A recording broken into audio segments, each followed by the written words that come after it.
Bonjour à tous et bienvenue sur Monter Restauration. Aujourd'hui sur l'établi, vous allez voir, on va avoir une superbe montre. Regardez cette longine.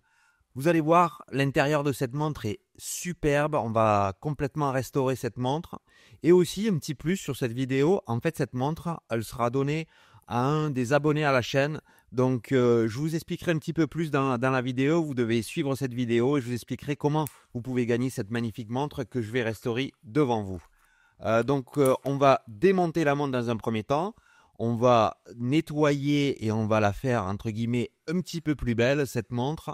Et vous allez voir, à l'intérieur, on a une vraie pépite sur cette longine. Donc, vraiment, restez connectés. Voilà le boîtier, on a ouvert la montre. On voit ce cadran, déjà une montre de forme rectangulaire, un peu comme une tank de chez Cartier. Superbe modèle aussi. Et une montre aussi assez vieille, hein, on va le voir. On n'a pas l'année exacte de cette montre, mais c'est une montre qui est des années 30, 40, qui est quand même assez ancienne. On l'a vu aussi, il y a des inscriptions. On voit que cette montre a été forcément fabriquée par Longines. Elle a aussi été vendue, ou plutôt exportée ou importée, ça dépend de quel côté on est, aux États-Unis. Donc c'est une montre, on l'a vu, marquée New York. Et je vous expliquerai un petit peu plus aussi Longines, qu'est-ce qu'il faisait à l'époque avec le marché américain. Et là, on voit, regardez ce magnifique cadran avec les numéros breguet dessus. C'est le numéro style. Et vous voyez, comme je vous ai dit, regardez, on voit New York, donc forcément Longines. C'est une montre aussi qui est, qui est plaquée or en 10 carats.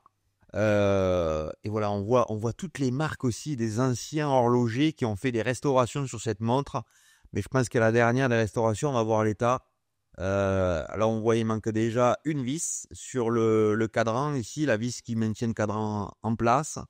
Et comme j'ai dit, la dernière révision, je pense que ça fait un petit moment qu'elle n'a pas été restaurée cette montre ou qu'il n'y a pas eu de service dessus, on va dire. Donc voilà, on va enlever le cadran, on va le mettre dans cette petite boîte. Comme ça, on a le cadran qui est en sécurité et on va commencer à démonter le calibre. Donc, ce qu'on va faire, on va d'abord, dans un premier temps, démonter complètement la montre. On va bien sûr regarder, comme on a vu, là, il y a déjà une vis qui est manquante. On va regarder les problèmes qu'on peut voir aussi pendant le démontage. On va tout nettoyer, tout remettre en état. Et ensuite, on va remonter la montre en espérant qu'elle tourne un petit peu mieux que ce qu'elle tournait au tout début et surtout dans un meilleur état. Donc là, vous voyez, on a arrêté le calibre. Et vous allez voir, regardez ce balancier, c'est un balancier qui est magnifique. C'est un balancier qui est, qui est compensé en fonction de la température. Donc c'est un balancier avec deux matériaux. Vous voyez, il y a un matériau doré sur l'extérieur et un matériau plutôt acier à l'intérieur. Et vous voyez aussi que le balancier est coupé en deux. On voit qu'il y a des morceaux qui ne sont pas... En fait, le cercle ne fait pas un morceau. Et ça, c'est vraiment, je trouve ça hallucinant il le faisait déjà bien avant cette époque où cette montre a été fabriquée, hein. Mais en fait, en fonction de la température, on avait le balancier qui pouvait soit grossir en diamètre, soit réduire en diamètre en fonction de la température. Donc, si la température monte ou baisse, parce que forcément, vous voyez, le petit ressort bleu-bleuï, là, ce qu'on appelle le spiral, lui, reste constant. Donc, en fonction de la température, forcément, s'il fait froid, le ressort va devenir plus raide. Et s'il devient chaud, il va devenir plus mou, donc plus soft. Donc, il va forcément avoir plus d'amplitude à la montre. Et en fait, ce balancier, en fonction de la température, va compenser la température du spiral. Et je trouve ça fou qu'à cette époque-là, ils étaient capables de faire, sans ordinateur, sans rien, étaient capables d'inventer des choses de manière quand même assez impressionnante. Et regardez le finish aussi qu'il y a sur ce calibre. On voit le perlage, on voit les grains qu'il y a dessus, les anglages. Là, je suis en train de regarder et je vois sur cette roue, il y a un petit peu trop de jeu d'ailleurs sur cette roue. Et toujours quand vous démontez les montres, il faut toujours checker le jeu sur les roues en les bougeant du haut vers le bas. Et là, on a vu que sur celle du milieu, je trouve qu'il y a un petit peu trop de jeu. Donc, on verra plus tard. On va essayer et comment on peut faire ça pour régler ce jeu-là. Donc, voilà, on va démonter ici le pont de roue. Vous voyez, j'utilise cet outil en plastique là pour enlever les ponts parce que vous allez voir, il y a quand même pas mal d'oxydation sur ce calibre. Et ouais, toutes les pièces sont quand même assez dures à être enlevées. Donc voilà, j'utilise, vous voyez, ces petits outils en plastique comme on a vu pour pas rayer les pièces. Et donc là, voilà, on va enlever, vous voyez, toutes les roues. Regardez la saleté qu'il y a sur ce mécanisme. Maintenant, on va passer sur la partie barillet. On va démonter et vous allez voir sur mon établi, on va mettre toutes les pièces.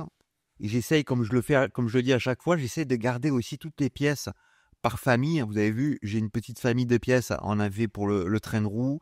Là, on va faire une petite famille de pièces où on a la partie barillet, où on va les mettre ensemble, on va les nettoyer ensemble et on va les remonter ensemble. Donc, c'est aussi pour pas retrouver ou avoir plus de problèmes à retrouver cette vis, elle va où, tout ça. Il y a beaucoup de gens qui me posent des questions, mais comment vous faites pour démonter dans un premier temps et ensuite retrouver toutes les pièces comme un puzzle un petit peu. Ben voilà, bon déjà avec l'expérience, c'est sur les montres en fait le système de base est un peu toujours le même. Donc avec l'expérience, on sait où vont les pièces.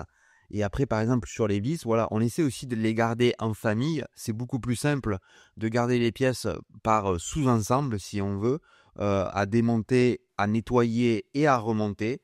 Donc voilà, c'est une technique aussi sur ces montres-là. Sur les chronos, il y a d'autres techniques, comme j'ai peut-être déjà parlé dans d'autres vidéos que j'ai faites aussi sur des chronos. Mais voilà aussi comment on peut se retrouver, entre guillemets, à plus savoir quelle pièce va où. Forcément, il y a l'expérience. Et après aussi ces petites astuces pour garder les pièces aussi ensemble pendant le démontage et le nettoyage et le remontage. Donc là, on a démonté toutes les pièces côté balancier. On va retourner le calibre et on va se passer côté cadran. Et déjà, on va voir qu'il y a un petit problème déjà côté cadran. On l'a vu, déjà, il manquait une petite vis. Et là, on a une pièce, on a le renvoi ici qui est cassé. Donc la pièce qui est cassée ici, qui est en ressort en fait, hein, le renvoi, on le verra quand on va le remonter, qui est en ressort. Donc là, il va falloir que je trouve une pièce sur un calibre. Vous avez vu, le nom du calibre est aussi marqué de l'autre côté, qui est le 9L de chez Longines. Calibre d'ailleurs qui a été conçu pour l'export ou l'import pour le marché américain. Donc là, il va falloir qu'on retrouve une de ces pièces. Et c'est toujours la difficulté dans ces montres. Quand il y a des montres cassées, donc on le voit par exemple des montres qui n'ont pas été, qui n'ont pas eu de service pendant un bon moment. Forcément, vous voyez, il y a eu de l'oxydation, donc les pièces collent entre elles. Il y a plus l'huile, il n'y a plus la graisse, donc les pièces forcent. Et au bout d'un moment, ben, elles cassent. Et sur ces pièces-là, sur ces calibres-là, ça devient très dur forcément de trouver des pièces où des fois il faut les refabriquer. Et forcément, ça coûte cher parce que c'est pas des pièces qu'on trouve ou qui sont refabriquées en en grand nombre, en grande série. Donc forcément, c'est des pièces qui coûtent plus cher que forcément sur les calibres récents ou des calibres forcément ETA qui ont été fabriqués en masse plus importante. Donc voilà, c'est un petit peu le revers de la médaille si on ne fait pas des services sur des montres vintage. Forcément, les montres neuves aussi, à bout d'un moment, elles seront vintage et les pièces coûteront de plus en plus cher. Donc c'est pour ça que c'est très important de faire un service sur votre montre. Donc là, on va démonter. Vous voyez, on est en train de démonter ici la roue de couronne qui se retrouve sous le pont de barillet. Donc voilà, on est la pièce ici, voilà, qui est démontée.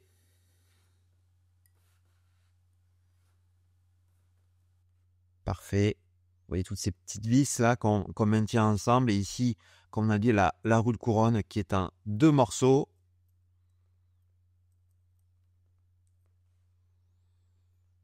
Voilà. On va juste faire un petit polissage, vous voyez, avec une espèce de barre en fait qui est très souple, qu'on appelle, c'est du E-Flex, où je viens polir les points de pivot. On va bien sûr démonter le barillet avec le ressort qui est à l'intérieur. Et en fait, le ressort, on le voit là, le ressort, c'est un ressort assez moderne. On n'est pas sur les ressorts bleuis qui étaient forcément fabriqués à cette époque-là, à la même époque que cette montre. Donc oui, c'est une montre qui a déjà eu au moins un service ou deux. On l'a vu aussi sur les inscriptions du boîtier. Mais là, on voit le ressort est plutôt en bon état sur cette montre. Et le barillet à l'intérieur est aussi assez propre à l'intérieur du barillet, contrairement au reste des pièces qu'on a vues sur le calibre. Donc voilà, on voit le ressort. On va venir ici, pareil, avec un police, avec du e-flex, on va venir polir. Vous voyez les points de pivot ici du barillet. On va faire ça aussi sur les différentes, sur le pont, sur la platine aussi, où on va polir tous les points pivots. Donc le polissage aussi, on va réduire la friction sur ces points de pivot. Et là, vous voyez ici, je viens le faire ici avec un cure-dent, avec une pâte à polir, pâte à diamant, pour venir vraiment, les trous qui sont vraiment très fins, pour venir polir ces points-là. Et comme on l'a dit, voilà, le polissage, ça va réduire la friction. Et dans une montre, la friction, c'est l'ennemi, parce qu'on veut que toute la puissance justement du ressort qu'on a démonté soit transmise jusqu'au balancier. Et comment on peut faire qu'un maximum de puissance soit transmise, c'est en réduisant la friction. Et donc c'est pour ça qu'on veut, voilà, les points de pivot qui sont métal contre métal, les réduire en friction à un minimum. Donc là, on va mettre toutes les pièces, vous voyez, dans ces paniers. Comme on a dit, on va les garder par famille, pour ensuite, pour les remonter, que ce soit plus facile aussi. Et on va mettre ça dans la machine à nettoyer. On voit qu'on a laissé le petit ressort qui était cassé, pas la peine de le nettoyer. Lui, il est cassé. Donc on va le mettre dans la machine à nettoyer. On va faire ça en 4 étapes. On va d'abord mettre les pièces dans une solution de nettoyage. Ensuite, on va faire de rinçage. Et la dernière étape, c'est dans une chambre chauffée où on va venir chauffer et sécher les pièces. Et donc les pièces seront prêtes à être remontées. Juste pour vous dire aussi, si vous n'êtes pas encore abonné à la chaîne, si vous voulez m'aider sur la chaîne et promouvoir cette chaîne aussi, cliquez sur le petit bouton pour vous abonner. Comme ça aussi, vous recevrez des notifications si vous cliquez aussi sur la petite cloche dès que je mets une nouvelle vidéo. Et aussi, cliquez sur le petit pouce bleu. Vous pouvez mettre aussi des commentaires si vous voulez sur la vidéo. Si vous aimez la vidéo, si vous avez des questions aussi sur la vidéo, n'hésitez pas à les mettre dans les commentaires. Et aussi, comme ça, on va promouvoir notre passion sur la partie horlogère à un plus grand nombre de personnes. Donc n'hésitez pas à cliquer sur le petit pouce bleu, cliquez sur le bouton abonner et mettez des commentaires dans ma vidéo. Je serai ravi de vous répondre sur vos commentaires. Donc voilà, là on a remonté, voilà, on attaque maintenant le remontage du calibre. On a remonté, vous voyez, avec ce petit outil Burgeon, et on a vu la fin du ressort est en forme de T. Qu'on vient de remettre à l'intérieur ici de cet outil qui est spécialement conçu pour remonter les ressorts. Et maintenant, ce petit ressort, vous voyez, il y a un petit trou en bas là, du barillet où je remets de la graisse dessus. Il y a un tout petit trou là sur l'extérieur. Et c'est en fait ici, on va venir bloquer ce qu'on a vu, la fin en forme de T sur le ressort. Étant, on l'a vu, c'est un calibre manuel, c'est pas un calibre automatique. Forcément que le ressort, à un moment, on va remonter la montre, il va se bloquer sur un calibre manuel. On remonte pas le ressort à l'infini, comme sur une montre automatique. Donc, et le ressort va venir se bloquer justement avec ce petit T qui va venir être bloqué sur le calibre. Là, on vient remettre l'arbre de barillet au centre, qui va être le point de pivot du barillet. Voilà. Et par-dessus aussi, on va remettre le couvercle du barillet. Et on va faire la même chose que ce qu'on a fait au début. On voit, il y a un petit trou ici. On va venir mettre un petit peu de graisse aussi sur la partie supérieure du barillet et de son ressort. On va réaligner ce petit trou là, ici, que vous voyez tout en bas là, ici. On va réaligner sur la petite languette en forme de T du ressort. Et on va venir fermer. On va venir fermer ce barillet en utilisant l'outil Eurotech. Je vous parlerai aussi de mes distributeurs, de mes fournisseurs de pièces. Très important, forcément. Si vous voulez faire des restaurations de montres, forcément, il faut beaucoup Malheureusement, c'est un petit peu le penchant. Alors, ça dépend si on aime les outils, parce qu'en effet, sur cette passion-là, il faut énormément d'outils, mais ça a forcément un coût et il faut aussi des outils de qualité. Et donc, pour cela aussi, je travaille avec des fournisseurs. Vous verrez dans la description certains fournisseurs que j'utilise sur ces outils-là. Et donc, voilà, là, on a remonté le barillet, on a graissé, on a huilé plutôt l'arbre du barillet. Et maintenant, on va se focaliser sur le balancier. On va démonter le balancier parce que là, on est sur un balancier qui n'a pas de système de choc. Donc, c'est-à-dire que si je veux avoir accès au rubis de ce balancier, je dois en fait le démonter pour avoir accès au point pour, du rubis pour pouvoir l'huiler. Donc, on va démonter ici le balancier. On va enlever le spiral ici, vous voyez, sur le pont supérieur. Voilà, on voit, comme on l'a dit tout à l'heure, cette magnifique cette roue de balancier qui est avec la compensation des températures, qui est superbe. Et vous voyez, dessous, on a deux vis. Donc, pour avoir accès à ces vis, en effet, il faut démonter le balancier. Donc, on peut enlever ces deux petites vis ici. Et on va avoir accès dessous au rubis qui se retrouve, voilà, ici. On voit avec un rubis d'ailleurs qui est de manière qui est claire, qui n'est pas un rubis couleur rose comme on l'a d'habitude sur les pierres. Et c'est vrai, je pense que c'est des pierres, alors on dit souvent on dit des rubis, mais c'est des rubis synthétiques, hein, c'est pas des rubis naturels, qui étaient à l'époque, pendant une courte période, des rubis naturels. Là maintenant c'est des rubis synthétiques, donc je pense qu'en effet aujourd'hui sur la fabrique, c'est d'ailleurs sur YouTube, si vous cherchez, vous avez un YouTuber qui a fait une superbe vidéo sur la fabrique des rubis, qui est très très très intéressante cette vidéo. Donc voilà, les rubis, la couleur aujourd'hui, c'est un colorant. Donc vous voyez, il y en a certaines qui sont aussi transparentes, mais aujourd'hui dans l'industrie, 99% des rubis sont de cette couleur rose qu'on peut voir, comme on l'a dit, sur la plupart des calibres. Donc là, on a fait un traitement épilane sur les pièces. Là, je suis en train de remonter le balancier. Voilà.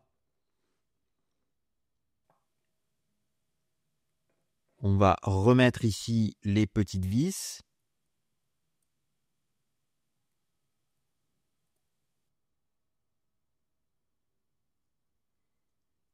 On va revisser ça. Voilà. Comme on l'a dit ici, c'est l'inconvénient d'avoir un... Et là, on vient huiler, vous voyez, avec mon huileur automatique. Et comme on l'a dit, c'est l'inconvénient d'avoir un système sur les balanciers avec système à choc, où c'est beaucoup plus simple d'avoir accès, entre guillemets, aux rubis pour les nettoyer, pour si on doit faire un épilame dessus, et pour les huiles, mettre une goutte d'huile, c'est beaucoup plus simple. On n'a pas besoin de démonter le balancier. Et là, on fait la même chose. On est en train de mettre le rubis côté cadran et qu'on vient voilà, remettre une goutte d'huile avec mon huileur automatique ici.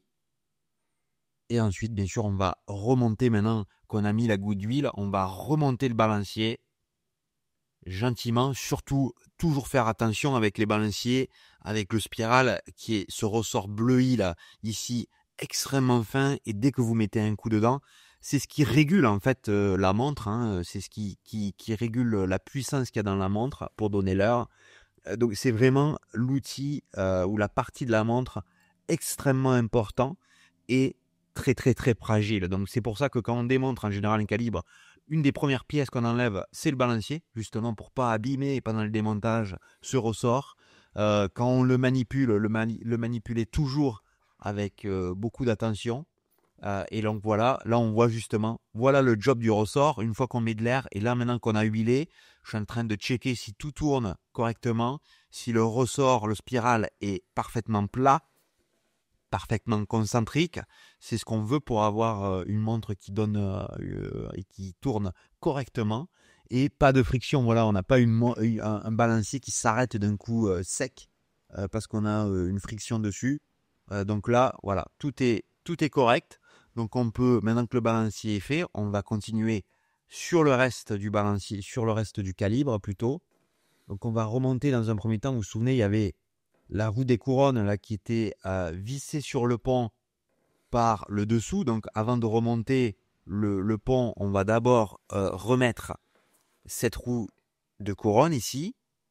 On va aligner, vous voyez, ces petits trous là ici pour mettre les 3 vis. Voilà.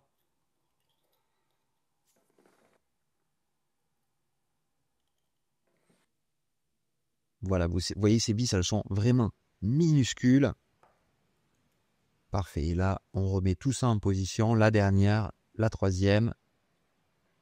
Et bien sûr, on va checker, voir si la roue tourne correctement. Voilà, on voit la roue tourne. Elle fait bien son job.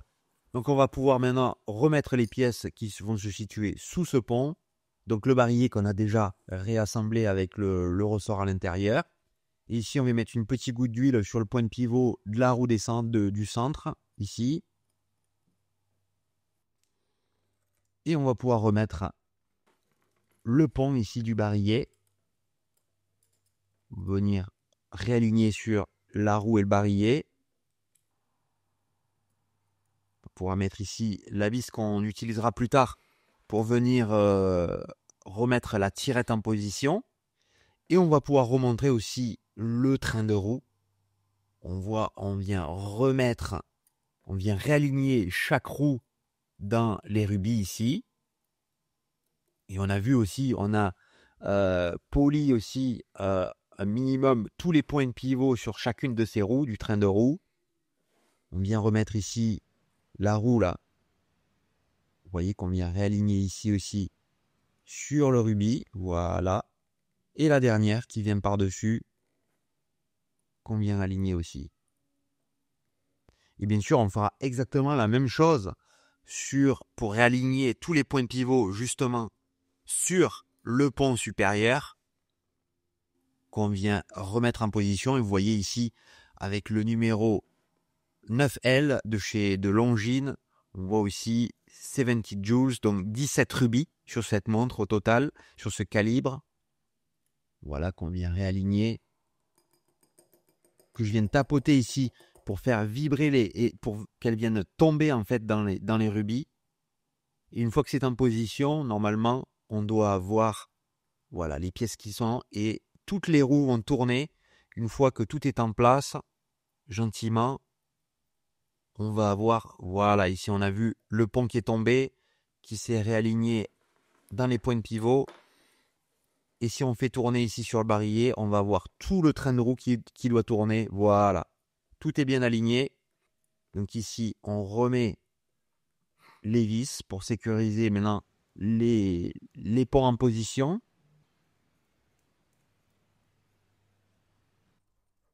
Et ce qu'on va faire aussi, on va ajuster. Vous vous souvenez, il y avait une roue qui avait un petit peu trop de jeu, la roue du milieu.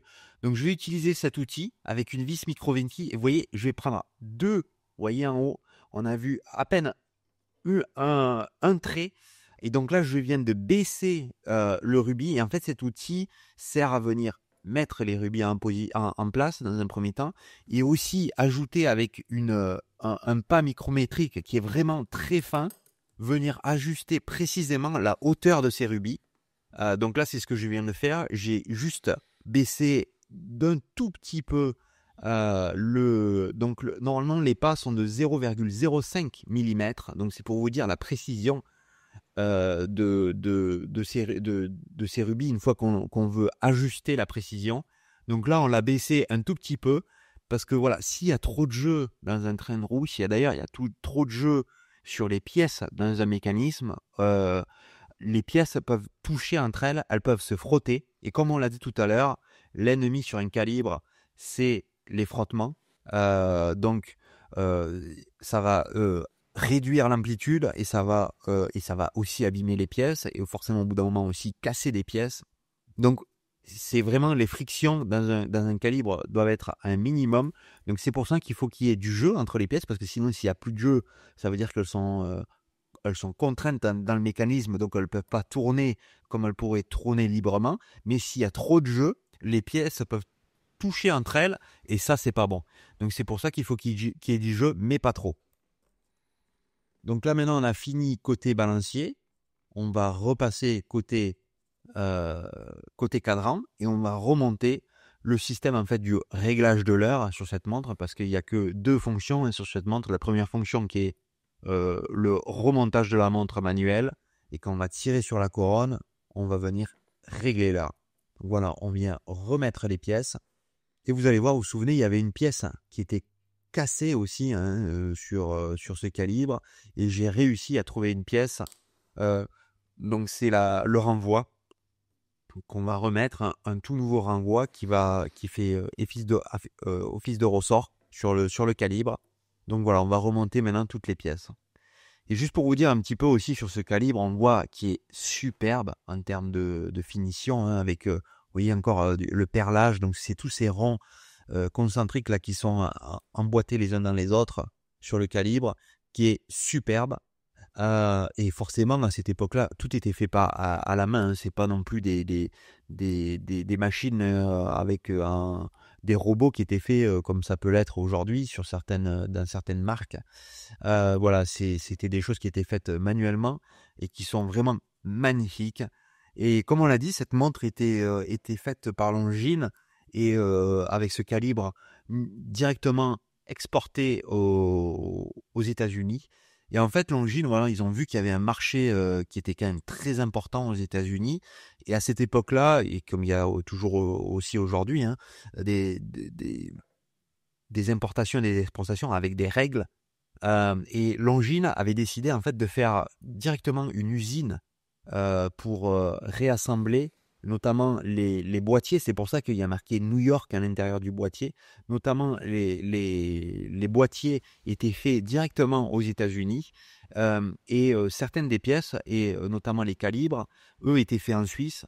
Et donc après importés aux États-Unis, vous verrez d'ailleurs sur cette montre, au niveau du balancier, il y a 3 lettres, L, X, W, qui était un code en fait pour importer les calibres de montres aux États-Unis. Et Longines, c'était un des premiers Suisses à faire ça. Et parce que voilà, ils avaient vu qu'il y avait un marché aux États-Unis sur les montres suisses.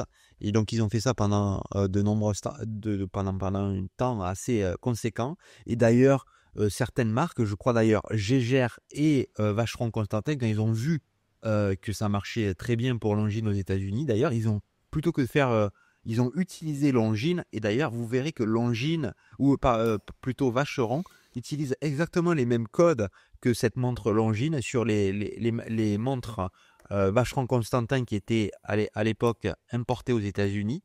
Ils étaient importés par Longines aux États-Unis. La même chose aussi pour GGA, du moins au tout début. Donc voilà, c'était quelque chose d'assez, on va dire, nouveau à cette époque-là pour les fabriques suisses, les fabriques de montres suisses, pour entre guillemets, s'étendre au niveau des États-Unis sur le marché américain.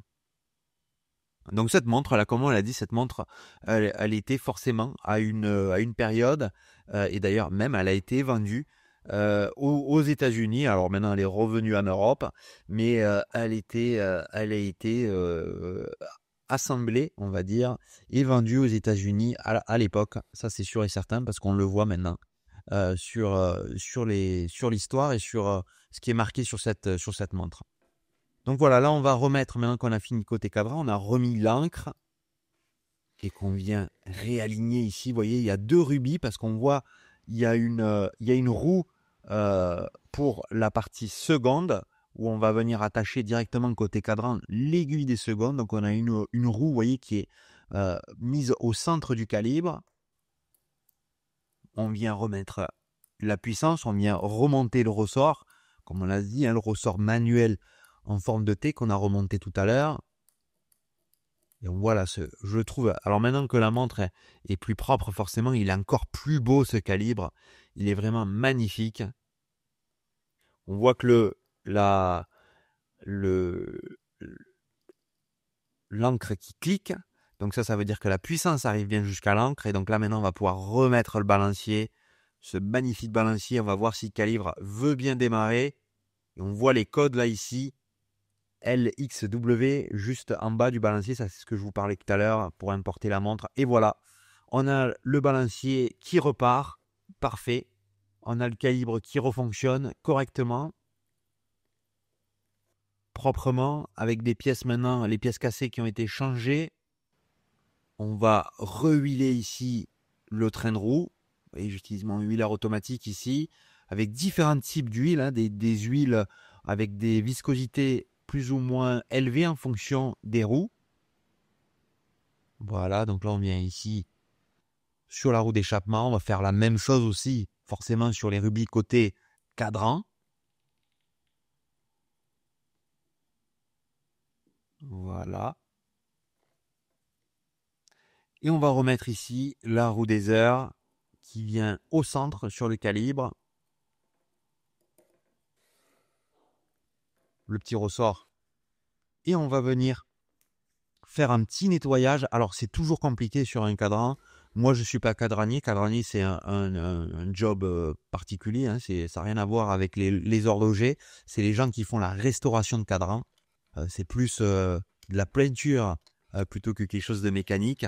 Donc là je refais juste un petit nettoyage, vous voyez, avec de l'alcool, venir juste frotter dessus pour donner un petit peu. On voit que le cadran est devenu un petit peu plus blanc, un petit peu plus clair.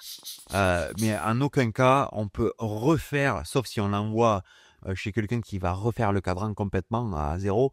On peut pas enlever parce que voilà, il y a pas mal d'oxydation qui sont vraiment dans la peinture, ou des marques qui sont dans la peinture. C'est pas des choses qu'on peut enlever quand on nettoie un cadran, ou plus difficilement. Et surtout si on le fait trop, on risque d'abîmer le cadran et d'abîmer la peinture. Là c'est pareil, je fais juste un petit polissage sur les aiguilles des heures, des minutes et des secondes. Et maintenant que le cadran a été légèrement nettoyé, on va pouvoir le remettre sur le calibre, venir remettre les pieds de cadran à leur place, et on va venir visser les vis. Et vous vous souvenez, il en manquait une, donc là je mets la première et on va remettre la vis qui manquait. Voilà, ça c'était la vis qui manquait. On va remettre voilà une nouvelle vis de cadran ici. Parfait. Pour être sûr que le cadran soit maintenu de manière correcte. Voilà, j'aime pas laisser une montre qui est à moitié finie ou avec des pièces qui manquent. Donc voilà, on est sûr maintenant. On a le cadran qui va être sécurisé. On va remettre les aiguilles. Et juste pour ça aussi, je vous ai parlé tout à l'heure de mes fournisseurs. Vous pouvez voir dans la description, je travaille pas mal avec Venus Diffusion, dans lesquels j'achète les outils qui font un service, qui ont un service super. Vous avez le lien dans la description de leur site. Et si vous voulez acheter des outils, si vous voulez démarrer cette passion horlogère comme je l'ai fait moi-même, n'hésitez pas à aller chez Venus. Comme je dis, c'est moi je les utilise tout le temps et j'ai jamais eu un problème avec eux. Donc si si moi je le fais, c'est que aussi je peux le conseiller à mes abonnés. Et aussi avec Orotech, avec qui je travaille pas mal. Donc là c'est un fabricant. Donc aussi je vous ai mis le lien de chez Orotech et des outils aussi que vous pouvez acheter directement chez Orotech, notamment les outils customisés qui sont superbes. Donc maintenant, on va se focaliser sur la partie boîtier. D'abord, on va faire un petit nettoyage dans la machine à ultrasons où on va nettoyer les pièces pour enlever toutes les impuretés sur la partie boîtier. Donc on va laisser ça pendant à peu près 10-15 minutes dans ma machine Elma à nettoyer. Et ensuite, on va essayer de faire un petit polissage. J'appelle ça un polissage léger. Comme on l'a dit, hein, là on est sur une montre en or mais plaqué, d'accord. Donc on ne peut pas vraiment attaquer parce que l'or il est de quelques microns sur le boîtier, il n'y a pas vraiment une épaisseur. Donc si on fait un polissage fort, on risque d'enlever carrément et d'enlever l'or sur le boîtier. Là ce que je fais, j'utilise, vous avez vu, une pâte avec une serviette à microfibre. Je viens en fait polir à la main la partie boîtier. Donc là on a fait le couvercle, là on va refaire la partie avant du boîtier et ça va pas vraiment enlever toute. Et j'aime bien aussi maintenir l'historique de la montre. Je veux pas une montre vintage qui est complètement neuve. Là, on va juste enlever l'oxydation, on va enlever certaines micro-rayures, mais voyons, on va quand même voir l'histoire et certaines des rayures du calibre, mais on aura un état final qui sera quand même beaucoup mieux sur ce boîtier. On va aussi remettre, on l'a vu, le verre qui n'était pas du tout en bon état, donc on va remettre un nouveau cristal, un nouveau verre sur ce calibre. Et là, j'utilise une colle à UV. Donc, on va venir déposer, vous voyez, avec cette seringue ici, on va venir déposer la colle sur le boîtier. On va venir, une fois que la colle est mise, venir mettre le cadran par-dessus dans la colle, hein, si on veut. Là, vous voyez, j'utilise le Rodico pour venir maintenir et mettre en position, voilà, le cadran. Et on va venir curer en fait la colle UV dans une lampe à UV où on va venir solidifier cette colle et le cadran, enfin plutôt le cristal ici, pourra plus bouger parce que voilà, la colle aura prise. Maintenant, ce qu'on va faire, on va de nouveau se retourner sur le balancier. On va démonter le balancier une nouvelle fois parce qu'en fait, quand j'ai mis le balancier sur le time raffer, j'ai vu le bit error qui était beaucoup trop élevé à 5 millisecondes, ce qui est beaucoup trop, moi, sur les montres où on a un bit error qui peut s'ajuster manuellement, c'est-à-dire qu'on n'a pas besoin de démonter le balancier. J'aime bien l'avoir en dessous de 1 milliseconde. Et donc, vous allez voir comment on ajuste ici le bit error. Je vous expliquerai un petit peu ce qu'est bit error, mais on va venir utiliser cet outil. Vous voyez qu'il y a une petite dent, on le voit sur le dessus. C'est un outil Burgeon qui est vraiment très pratique. On peut le faire aussi avec un tournevis. On n'a pas besoin d'utiliser cet outil-là pour ce que je vais faire, mais je trouve cet outil super. Vous voyez là ici sur le collet, on va venir mettre la petite dent ici d'un collet. Voilà. Ça va venir écarter le collet un petit peu. Et donc, je vais pouvoir maintenant tourner très légèrement. Vous voyez, là, je suis en train de tourner. Voilà, on voit ici, on a fait une légère rotation. Parce qu'en fait, le bit error, c'est d'avoir, forcément, le balancier va osciller un coup à gauche, un coup à droite. Et on veut qu'on ait l'amplitude du côté gauche et du côté droite, avec le rubis, ce qu'on appelle le rubis qui va venir impulser l'encre, qui soit vraiment, qui ait un équilibre entre le côté gauche et le côté, qui n'ait pas plus d'amplitude à gauche que d'amplitude à droite. Et c'est ce que le bit error fait. En fait, c'est quand on est à 0 bit error, ça veut dire qu'on a l'amplitude de gauche et l'amplitude de droite qui sont exactement pareilles. Et donc, moi, j'aime avoir, comme je l'ai dit, sur du manuel, en dessous de 1 milliseconde. Là, on était à 5, ce qui est beaucoup trop haut pour moi. Donc là, on l'a ajusté et on verra à la fin le résultat qu'on peut avoir sur le time grapher. Donc maintenant, on va remettre ici le calibre et le cadran, les aiguilles qu'on a remontées sur le boîtier. On va remettre, et comme on l'a dit, hein, cette montre, elle va être à gagner à un des abonnés. Donc on va refinir, et je vous expliquerai un petit peu plus tard comment vous pouvez entrer au jeu concours pour gagner cette montre, si vous le souhaitez. On va remettre ici le bracelet sur cette montre. Ok. On va voilà les barrettes ici du bracelet. Et regardez cette magnifique, je la trouve magnifique avec les numéros Breguet. On va démagnétiser la montre et on va voir sur le time grapher. Mais tout d'abord, je vous ai vous dire aussi que j'ai mon propre site internet. Donc vous pouvez cliquer dans le lien aussi de la description sur mon site internet. Il y a un petit peu d'historique sur la chaîne. Il y a aussi des montres qui sont à vendre, notamment des montres qui sont restaurées sur la chaîne, mais pas que, si vous voulez acheter certaines de mes montres vintage. Et aussi, comme cette montre, si vous voulez vous envoyer ma montre pour avoir un service, pour une restauration sur ma montre, n'hésitez pas à me contacter sur mon site et je serai très content de travailler sur votre montre. Et voilà le résultat sur le time grapher. On voit l'amplitude qui est montée à 320, superbe amplitude. On voit le bit error qui est en dessous de 1 milliseconde, 0,8, et qui est à 8 secondes. Donc ça, je vais encore ajuster la montre pour qu'elle gagne encore moins de secondes par jour.